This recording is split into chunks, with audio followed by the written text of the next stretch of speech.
Hello everyone, कैसे हो आप सब। स्वागत है आप सभी का आपके अपने YouTube channel UP global coaching में। स्टूडेंट्स, जैसा कि आप सभी को पता है कि हम अपने यूट्यूब चैनल के माध्यम से आपकी पुलिस एसएससी जीडी की तैयारी करा रहे हैं और आप हमारे चैनल को ज़्यादा से ज़्यादा लाइक करें, कमेंट्स करें, शेयर करें, जिससे कि जो आने वाली वीडियोज़ हैं, जो वीडियोज़ आगे आएंगी, उनका नोटिफिकेशन जो है आप तक पहुँच पाए। और आज जो हम सेशन करेंगे, इसमें हम जो मतलब पिछली परीक्षाओं में प्रीवियस ईयर्स में जो क्वेश्चन आए हुए हैं वो हम करेंगे। चलिए स्टूडेंट्स, हम आज का अपना सेशन स्टार्ट करते हैं। आप वीडियो को कमेंट करें, शेयर करें, ज़्यादा से ज़्यादा लाइक करें। देखिए आज का क्वेश्चन पे फर्स्ट क्वेश्चन है, अकबर का मकबरा निम्न में से किस स्थान पर स्थित है। ऑप्शंस हैं, option first Sikandra, option second Delhi, option third Fatehpur Sikri, option fourth Prayagraj. बताइए। अकबर जो है, अकबर एक मुगल शासक था।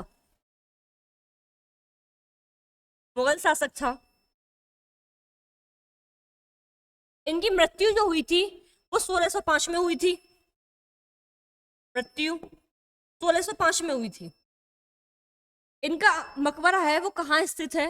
इनका मकबरा सिकंदरा में स्थित है, जो कि आगरा से लगभग 4 या 5 किलोमीटर की दूरी पर पड़ता है। ये तीसरे नंबर के मुगल शासक थे। अकबर जो थे तीसरे नंबर के थे, थर्ड नंबर के। मुगल वंश के संस्थापक जो थे वो थे बाबर थे, जो पहले शासक थे। दूसरे जो थे वो हुमायूं थे। हुमायूं ये दूसरे नंबर के थे। और तीसरे जो थे वो हमारे अकबर शासक थे। ये मुगल वंश का तीसरे शासक थे। इन्होंने बहुत सारे कार्य किए थे। बुलंद दरवाजा जो कि फतेहपुर सीकरी में है उसका निर्माण करवाया था। कार्य देख लीजिए आप। कार्य बुलंद दरवाजा का निर्माण करवाया था।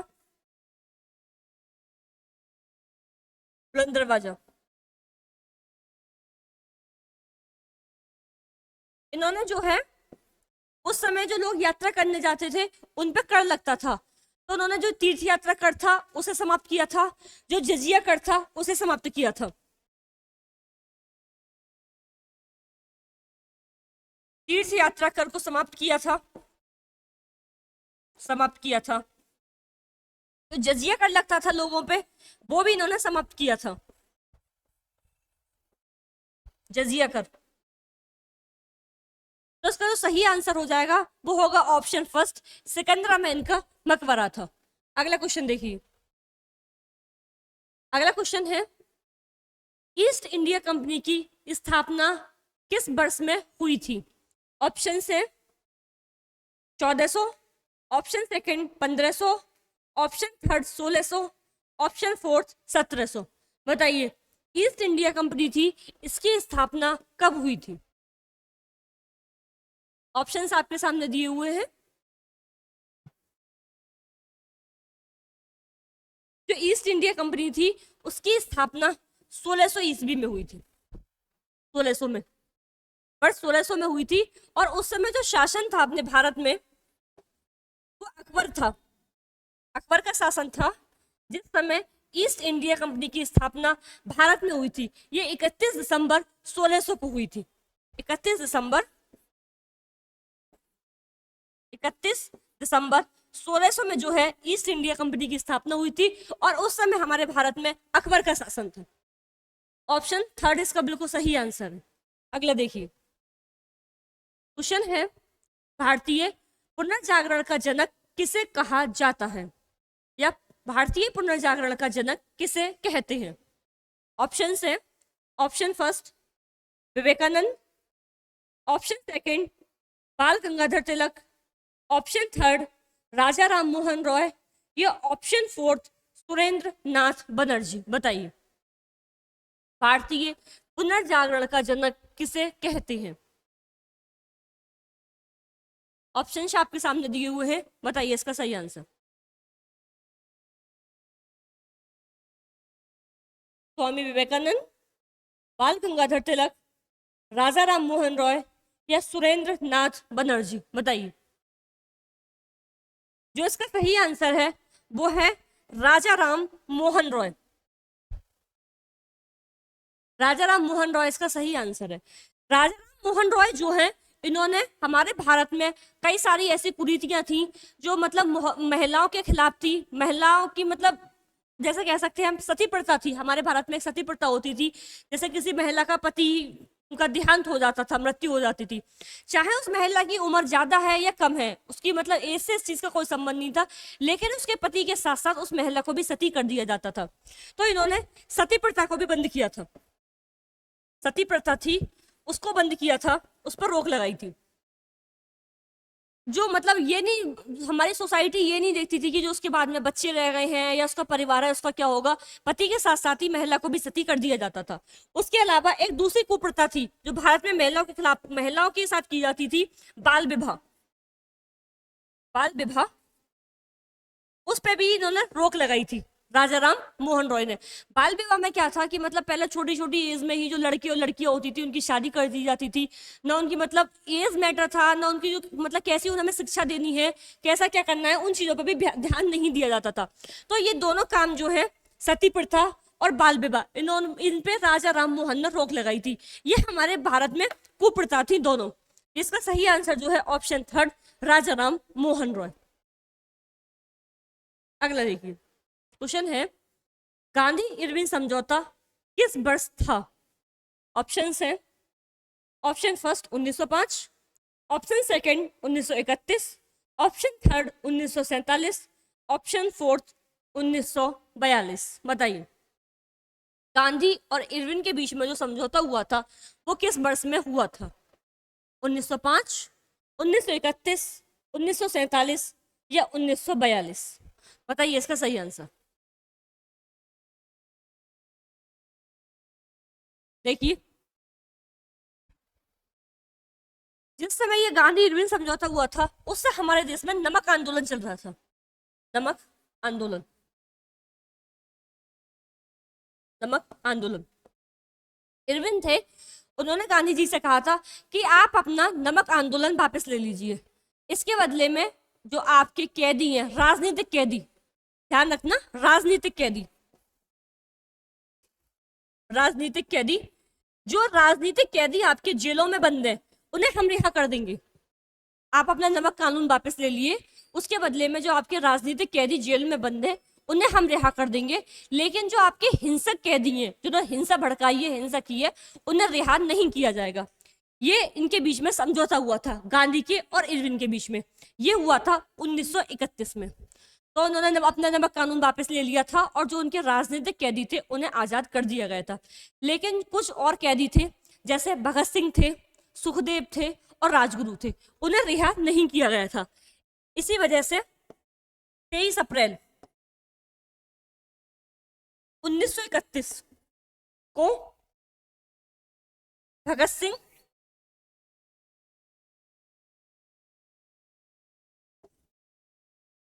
सुखदेव, भगत सिंह, सुखदेव और राजगुरु को फांसी हुई थी। राजगुरु 23 अप्रैल 1931 को, सॉरी 23 मार्च है,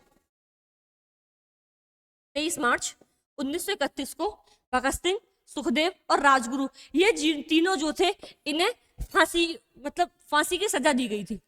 गांधी इरविन समझौता जो हुआ था वो हमारा 1931 में हुआ था। ऑप्शन 20 का बिल्कुल सही आंसर है। अगला देखिए, अगला है मौलिक अधिकार भारतीय संविधान में उल्लिखित हैं। Option first 5, option second 6, option third 7, option fourth 8। भारतीय संविधान में कितने मौलिक अधिकार हैं हमें ये बताना है। बताइए, 5 है, 6 है, 7 या 8? बताइए।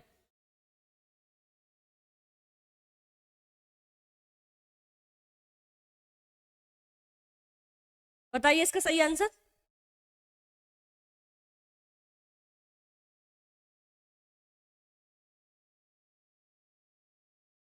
देखिए, इसका जो सही आंसर है वो है ऑप्शन सेकंड, 6। मौलिक अधिकार जो है वो हमारे अमेरिका से लिए गए हैं। अमेरिका से। देखिए कौन कौन से हैं। पहला है समता का अधिकार, समता का अधिकार, इसे समानता का अधिकार भी कहते हैं, समता का अधिकार। दूसरा जो है हमारा वो है स्वतंत्रता का अधिकार, स्वतंत्रता का अधिकार, स्वतंत्रता का अधिकार। तीसरा जो है हमारा वो है शोषण के विरुद्ध, शोषण के विरुद्ध।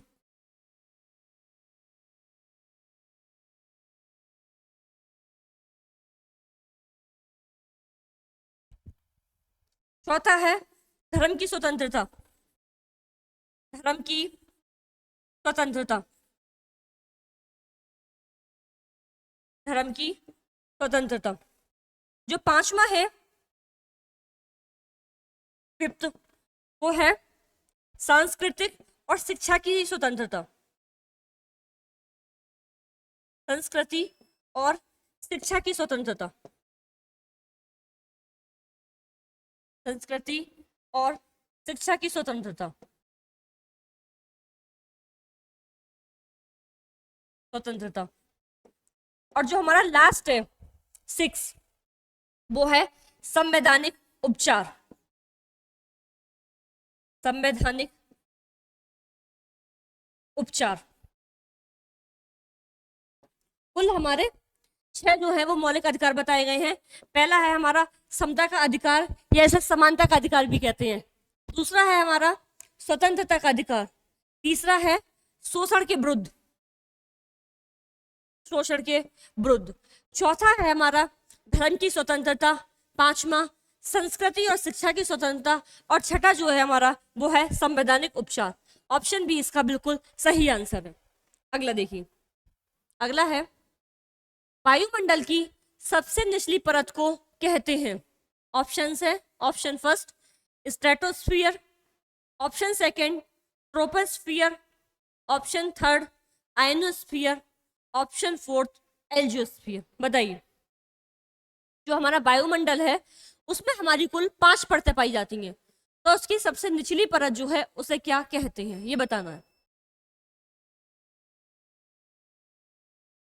बताइए इसका सही आंसर। वायुमंडल की सबसे निचली परत को क्या कहते हैं? देखिए, इसका जो सही आंसर है वो है ट्रोपोस्फियर।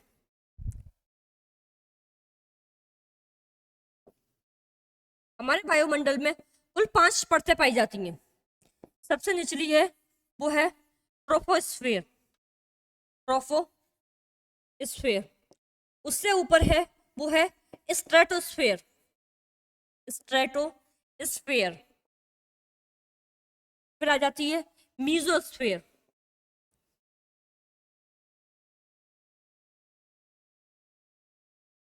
मीजोस्फियर। फिर आ जाती है आयनोस्फियर। और सबसे ऊपर जो है वो है हमारी एक्सोस्फियर, जिसे हम कहते हैं बाह्यमंडल, एक्सोस्फियर।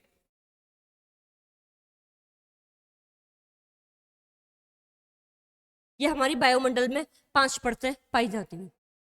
इसका सही आंसर जो है वो है ऑप्शन बी ट्रोपोस्फियर। देखिए अगला क्वेश्चन, क्वेश्चन है सीएफसी में ओजोन परत को बचाने के लिए की गई अंतरराष्ट्रीय संधि का नाम बताइए। ऑप्शन है sigma protocol, option second Montreal protocol, option third ozone protocol, या ऑप्शन फोर्थ फिन प्रोटोकॉल। जो सीएफसी है ये हमारी गैस है, इससे जो मतलब हमारे पर्यावरण को, जो हमारी ओजोन है उससे बहुत हानि होती है।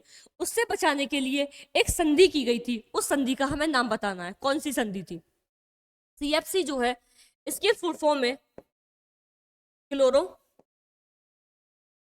फ्लोरो कार्बन,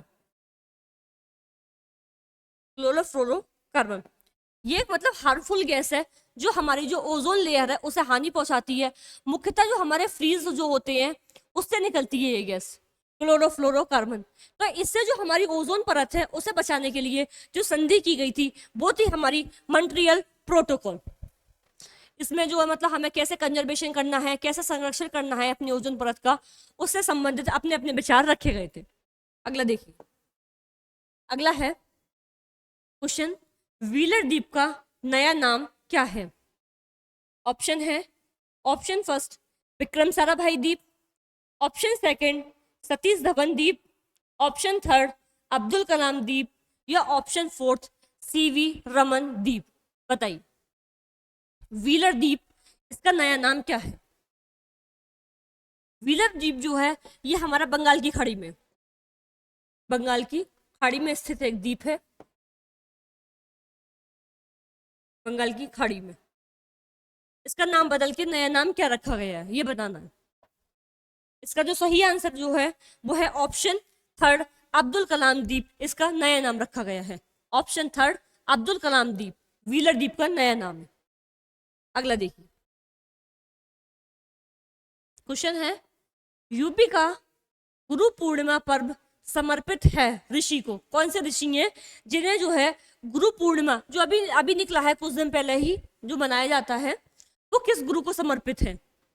ऑप्शन फर्स्ट व्यास को, ऑप्शन सेकंड वशिष्ठ को, ऑप्शन थर्ड वाल्मीकि को, या ऑप्शन फोर्थ भृगु को। बताइए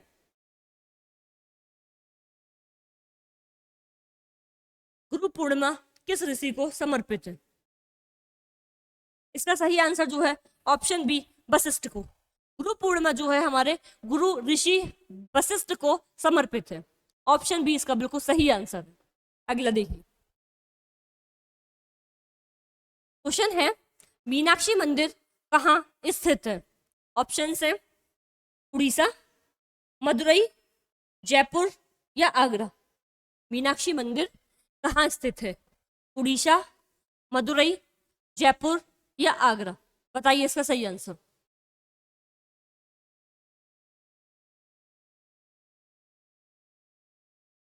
उड़ीसा में है, मदुरई में है, जयपुर में है, या आगरा में है?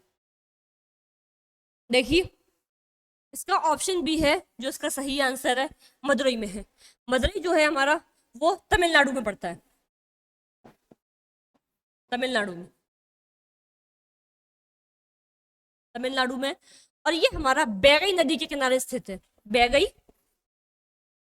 बैगई नदी है उसके किनारे अब स्थित है ये। मदुरई, मदुरई में है, तमिलनाडु में। मदुरई जो है हमारा तमिलनाडु में पड़ता है और ये मंदिर जो स्थित है बैगई नदी के किनारे स्थित है। ऑप्शन बी इसका सही आंसर है, मदुरई। अगला क्वेश्चन देखिए, क्वेश्चन है, राजस्व सुधारों को सर्वप्रथम किसने चलाया? ऑप्शन है गयासुद्दीन ने, Ghiyasuddin Tughlaq, option second Alauddin Khilji, option third Muhammad bin Tughlaq, या ऑप्शन फोर्थ फिरोज शाह तुगलक। जो राजस्व सुधार थे उसे सबसे पहले किसने चलाया था? गयासुद्दीन तुगलक ने, अलाउद्दीन खिलजी ने, मोहम्मद बिन तुगलक ने, या फिरोज शाह तुगलक ने? बताइए तो सही आंसर बताइए।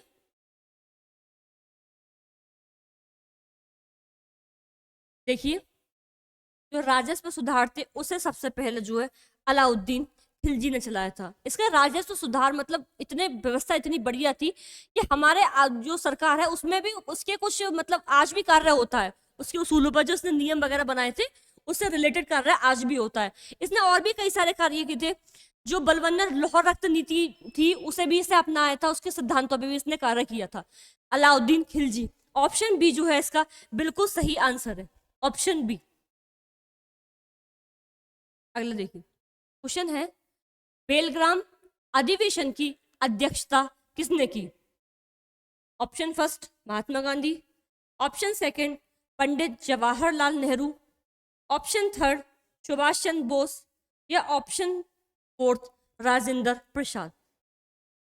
कांग्रेस का वार्षिक अधिवेशन होता था हर वर्ष, उसमें जो बेलग्राम वाला अधिवेशन हुआ था उसकी अध्यक्षता किसने की थी? बताइए। महात्मा गांधी ने, पंडित जवाहरलाल नेहरू ने, सुभाष चंद्र बोस ने, या राजेंद्र प्रसाद ने? ये जो अधिवेशन हुआ था ये 1924 में बेलग्राम में हुआ था, बेलग्राम में। इसकी अध्यक्षता जो की थी महात्मा गांधी ने की थी। ऑप्शन फर्स्ट महात्मा। ये अकेला ऐसा अधिवेशन था जिसकी अध्यक्षता महात्मा गांधी ने की थी। ना इससे पहले किसी अधिवेशन की अध्यक्षता की, ना इसके बाद में उन्होंने किसी अध्यक्ष की अधिवेशन की अध्यक्षता की थी। इसके बाद में जो हुआ था 1925 में कानपुर में हुआ था, 1925 कानपुर में हुआ था। इसकी अध्यक्षता जो है वो सरोजिनी नायडू ने की थी, सरोजिनी नायडू ने। 1925 की जो थी वो सरोजिनी नायडू ने की थी। और जो बेलग्राम जो हुआ था 1924 में हुआ था, इसकी अध्यक्षता महात्मा गांधी ने की थी। अगला देखिए, क्वेश्चन है निम्नलिखित शास्त्रीय नृत्यों में से कौन सा उत्तर प्रदेश से संबंधित है? ऑप्शन है, option first Kathak, option second Bharatanatyam, option third Orissa, या ऑप्शन फोर्थ कुचिपुड़ी। जो ऑप्शंस दिए हुए हैं इनमें से कौन सा शास्त्रीय नृत्य जो है वो हमारे उत्तर प्रदेश से संबंधित है, हमें ये बताना है। ऑप्शन है कथक, भरतनाट्यम, ओडिसी, या कुचिपुड़ी। बताइए।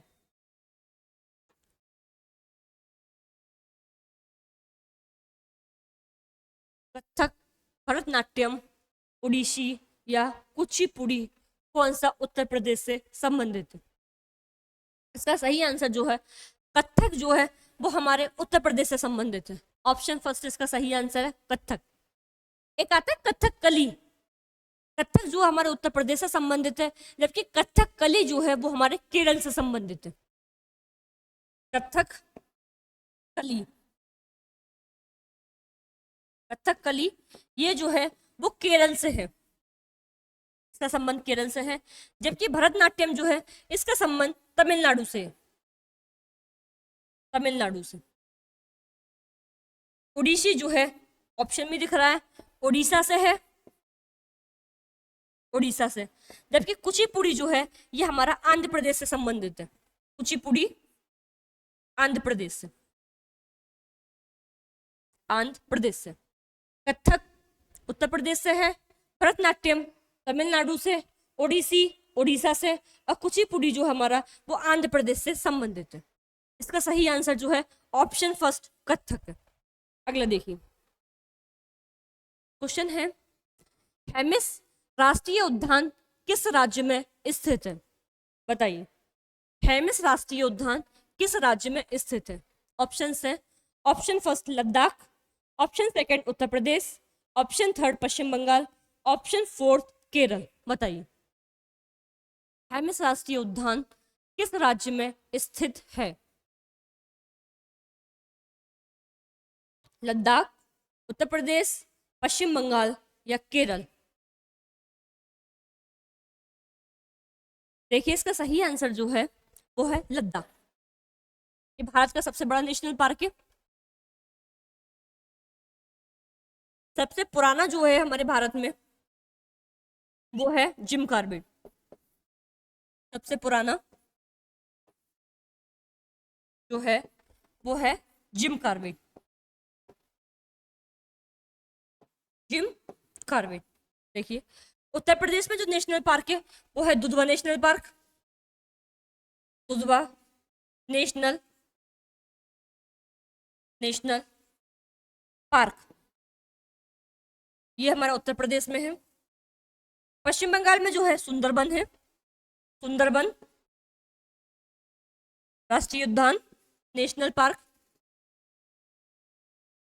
राष्ट्रीय उद्यान सुंदरबन जो है हमारा वो पश्चिम बंगाल में है। जबकि केरल में जो है हमारा वो है केरल में पेरियार नेशनल पार्क, पेरियार, पेरियार, और केरल में पेरियार है। साइलेंट वैली है वो है हमारी केरल में है। साइलेंट वैली नेशनल पार्क जो है वो भी हमारा केरल में है। देखिए लद्दाख, हेमिस जो है हमारा वो हमारा लद्दाख में है, उत्तर प्रदेश में जो है दुधवा नेशनल पार्क है, पश्चिम बंगाल में सुंदरबन राष्ट्रीय उद्यान या सुंदरबन नेशनल पार्क है, केरल में जो है हमारा पेरियल नेशनल पार्क है, साइलेंट वैली है, और जो हमारा सबसे पुराना जो है वो हमारा जिम कॉर्बेट नेशनल पार्क है, जो कि हमारा उत्तराखंड में पड़ता है, उत्तराखंड रामनगर में। इसका सही आंसर जो है वो है ऑप्शन फर्स्ट, लद्दाख। अगला देखिए, अगला है मेघ अनुसंधान केंद्र कहाँ स्थित है? ऑप्शन है Kanpur, option second Mahabaleshwar, option third Delhi, या ऑप्शन फोर्थ जयपुर। बताइए मेघ अनुसंधान केंद्र कहाँ स्थित है? कानपुर, महाबलेश्वर, दिल्ली या जयपुर? बताइए। ऑप्शंस आपके सामने दिए हुए हैं, इसका सही आंसर बताइए। देखिए इसका सही आंसर जो है वो है ऑप्शन बी, महाबलेश्वर। ये हमारा महाराष्ट्र में पड़ता है, महाबलेश्वर महाराष्ट्र में पड़ता है। यहीं से एक नदी का उद्गम होता है, कृष्णा नदी का उद्गम, कृष्णा नदी उद्गम होता है कृष्णा नदी का, वो होता है महाबलेश्वर से उद्गम। ये हमारा महाराष्ट्र में पड़ता है। इसका सही आंसर जो है वो है ऑप्शन बी। अगला देखिए, क्वेश्चन है दुनिया का एकमात्र तैरता हुआ राष्ट्रीय उद्यान कहाँ स्थित है? ऑप्शंस हैं, option first Nagaland, option second Tripura, option third Manipur, option fourth Assam. बताइए मतलब पानी पे तैरता हुआ दुनिया का एकमात्र नेशनल पार्क कहाँ स्थित है? नागालैंड में, त्रिपुरा में, मणिपुर में या असम में? बताइए। बताइए इसका सही आंसर। देखिए इसका सही आंसर जो है वो है मणिपुर। मणिपुर में है दुनिया का एकमात्र तैरता हुआ नेशनल पार्क जो है वो मणिपुर में स्थित है। इसका नाम जो है वो है कैबुल लामजाओ। कैबुल कैबुल लामजाओ, लामजाओ इसका नाम है, कैबुल लामजाओ। और ये किस झील पे स्थित है? उस झील का नाम है लोकटक झील, लोकटक झील। कैबुल लामजाओ जो है वो हमारा मणिपुर में स्थित है और ये लोकटक झील पर है। ये दुनिया का एकमात्र तैरता हुआ नेशनल पार्क है, कैबुल लामजाओ। आंसर जो बिल्कुल सही है वो है ऑप्शन थर्ड, मणिपुर। अगला देखिए, क्वेश्चन है विश्व का तीसरा सबसे ऊंचा पर्वत कौन सा है जो भारत और नेपाल की सीमा को जोड़ता है? ऑप्शन है K2, option second brand park, option third नंगा पर्वत, ऑप्शन फोर्थ कंचनजंगा। बताइए विश्व का तीसरा सबसे ऊंचा पर्वत कौन सा है जो भारत और नेपाल की सीमा को जोड़ता है? K2 है, ब्रांड पार्क है, नंगा पर्वत है या कंचनजंगा है? बताइए।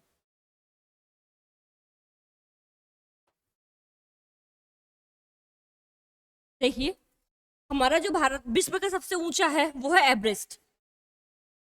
सबसे ऊंचा जो है वो है माउंट एवरेस्ट, माउंट एवरेस्ट। ये हमारा नेपाल में पड़ता है, नेपाल में माउंट एवरेस्ट। इसकी ऊंचाई जो है वो है 8,850 मीटर।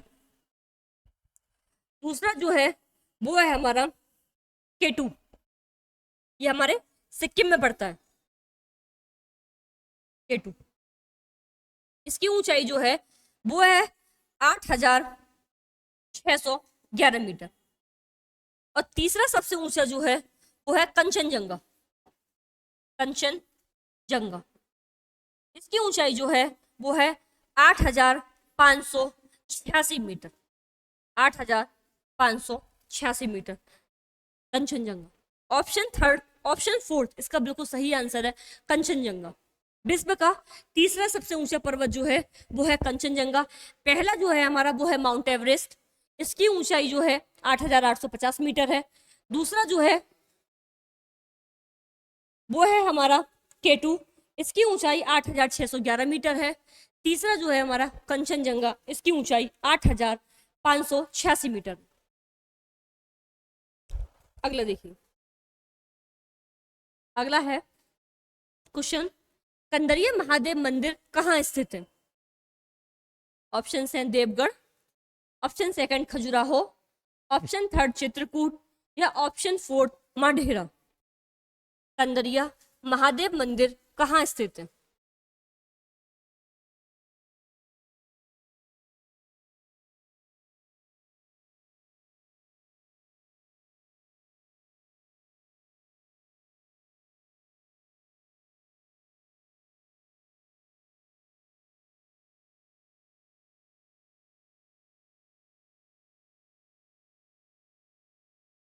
कंदरिया महादेव मंदिर कहाँ स्थित है? ऑप्शन है देवगढ़, खजुराहो, चित्रकूट, या माढेरा। देखिए, इसका सही आंसर जो है वो है खजुराहो। ये मध्य प्रदेश में पड़ता है, मध्य प्रदेश में, मध्य प्रदेश में। खजुराहो की जो मतलब बहुत प्रसिद्ध मंदिर है, ये मध्य प्रदेश में है, और इनका निर्माण जो है चंदेल वंश के शासकों द्वारा किया गया था। निर्माण चंदेल वंश के शासकों ने इनका निर्माण करवाया था। इसका सही आंसर जो है वो है ऑप्शन बी, खजुराहो। अगला देखिए, अगला है लोहित नदी किस नदी की सहायक नदी है? Option first Yamuna, option second Ghaghara, option third Chambal, option fourth Brahmaputra. बताइए, लोहित नदी किस नदी की सहायक नदी है? यमुना, घाघरा, चंबल, या ब्रह्मपुत्र।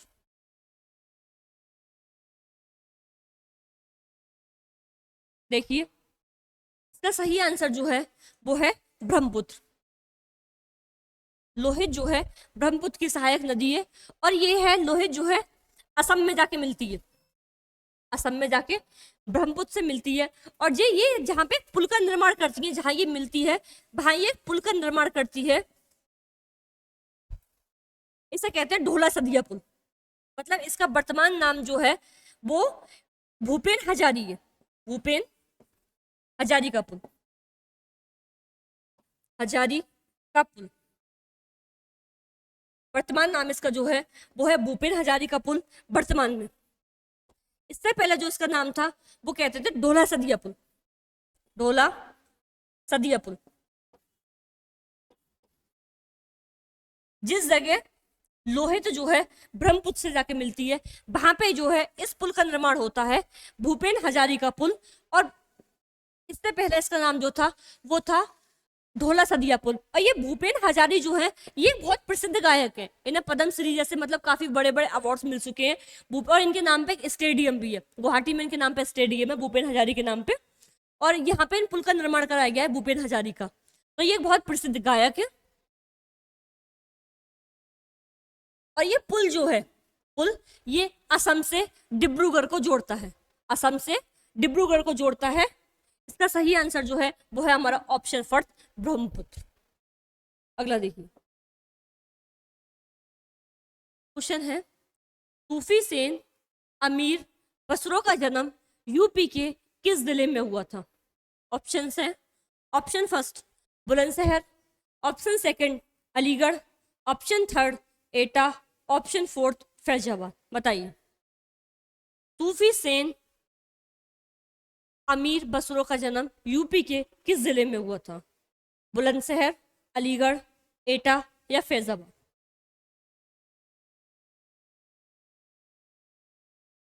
इसका सही आंसर जो है एटा, एटा सही आंसर है। एटा के पटियाली नामक कस्बे में हुआ था, पटियाली नामक कस्बा था, नामक कस्बा, उसमें इनका जन्म हुआ था। एटा इसका सही आंसर है बिल्कुल। अगला देखिए, क्वेश्चन है निम्नलिखित में से कौन से सिख गुरु ने 1699 में खालसा पंथ की स्थापना की? ऑप्शन फर्स्ट है श्री गुरु तेग बहादुर, ऑप्शन सेकंड श्री गुरु हरगोबिंद सिंह, ऑप्शन थर्ड श्री गुरु हरकृष्ण, ऑप्शन फोर्थ श्री गुरु गोबिंद सिंह। बताइए, कौन से सिख गुरु ने खालसा पंथ की स्थापना की थी? गुरु तेग बहादुर ने, गुरु हरगोबिंद सिंह ने, गुरु हरकृष्ण ने, या गुरु गोविंद सिंह ने? देखिए इसका सही आंसर जो है वो है ऑप्शन 4, श्री गुरु गोविंद सिंह ने जो है खालसा पंथ की स्थापना की थी 1699 में। तो 1699 में बैसाखी वाले दिन, बैसाखी को इन्होंने खालसा पंथ की स्थापना की थी सन 1699 में, और जो मतलब दिन था उस दिन वो था बैसाखी का। सही आंसर इसका ये है ऑप्शन 4, श्री गुरु गोविंद सिंह। अगला देखिए क्वेश्चन है, इनमें से कौन सी जॉर्डन की राजधानी है? ऑप्शन है, option first Dhaka, option second Jakarta, option third Dublin, या ऑप्शन फोर्थ अम्मान? बताइए। जॉर्डन की हमें राजधानी बतानी है। जॉर्डन की राजधानी ढाका है, जकार्ता है, डबलिन है, या अम्मान है? बताइए। देखिए ढाका जो है वो हमारी बांग्लादेश की राजधानी है, बांग्लादेश की। जकार्ता जो है वो हमारी इंडोनेशिया की राजधानी है, इंडोनेशिया की। डबलिन जो है वो आयरलैंड की राजधानी है, आयरलैंड की। हमारा ऑप्शन जो बचता है वो है अम्मान। जॉर्डन की राजधानी जो है वो है अम्मान। ऑप्शन 4 इसका बिल्कुल सही आंसर है, अम्मान। देखिए अगला क्वेश्चन है, निम्नलिखित में से प्रायद्वीपीय भारत की सबसे बड़ी नदी कौन सी है? ऑप्शंस हैं, option first Mahanadi, option second Godavari, option third Krishna, या ऑप्शन फोर्थ कावेरी? बताइए।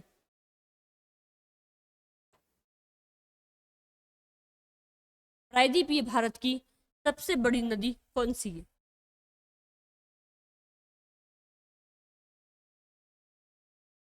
ऑप्शंस हैं महानदी, गोदावरी, कृष्णा, या कावेरी?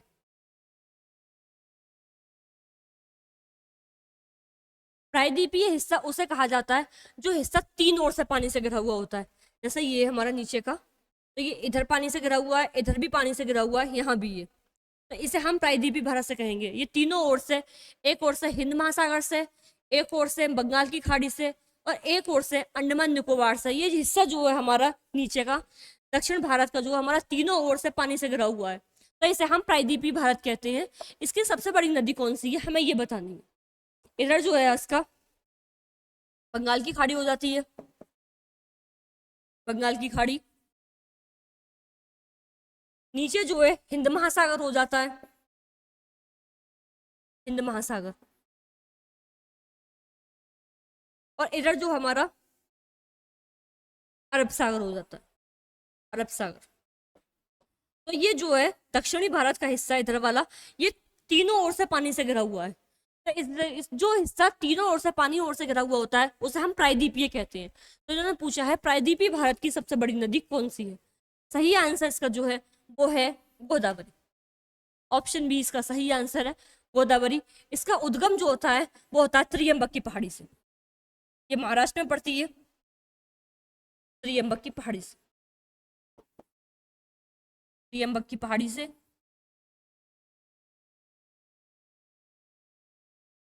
ये हमारी महाराष्ट्र में पड़ती है, और सही आंसर इसका जो गोदावरी। कृष्णा नदी का उद्गम जो होता है वो हमारा महाबलेश्वर से होता है, ये भी हमारा महाराष्ट्र में पड़ता है। इसका सही आंसर जो होगा हमारा गोदावरी, ऑप्शन बी सही आंसर है इसका। स्टूडेंट्स अगर आपको हमारा आज का सेशन पसंद आया हो तो हमारी वीडियो को ज़्यादा से ज़्यादा लाइक करें, कमेंट्स करें, शेयर करें, जिससे कि जो हमारी आने वाली क्लासेस होंगी वो ईजिली आप लोगों तक पहुंच पाएँ। आप अपनी तैयारी को हमारे यूट्यूब के माध्यम से और स्ट्रॉन्ग बना सकते हैं। Thank you.